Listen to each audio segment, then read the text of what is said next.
আসসালামু আলাইকুম। আমি doctor Arifur Rahman Ashik, orthopaedic surgeon হিসেবে কাজ করছি। আমার পেশেন্ট ইয়াং মেল পেশেন্ট।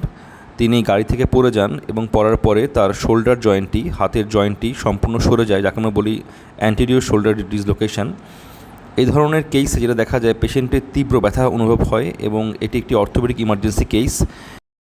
আপনি হাতটা একদম নরম রাখেন ভাইয়া। আপনি আমার হাত একবারে একবারে হাতটা একটু নরম রাখেন। হাতটা একটা সাইড দিছে। একদম ছেড়ে দেন হাতটা।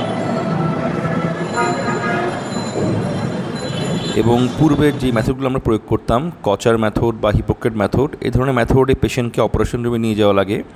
পেশেন্টকে সম্পূর্ণ অজ্ঞান করতে হয় বা ডিপ সিডেশন দিতে হয় এবং তারপরে আমরা একটি কারেকশন করতাম। কিন্তু আমি একটি স্পেশাল মেথড প্রয়োগ করি, যাকে আমরা প্রকাশ মেথড বলি। এই মেথডের মাধ্যমে মাত্র 20 সেকেন্ডে আমি সম্পূর্ণ ডিসলোকেশনটি কারেকশন করি এবং পেশেন্ট কোনো ব্যথা পায়নি, পেশেন্টের কোনো অজ্ঞানও করতে হয়নি এবং আমার কোনো এক্সট্রা অ্যাসিস্ট্যান্টের প্রয়োজন হয়নি।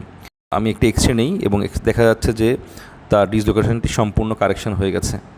থ্যাংক ইউ সবাইকে সম্পূর্ণ কেসে দেখার জন্য।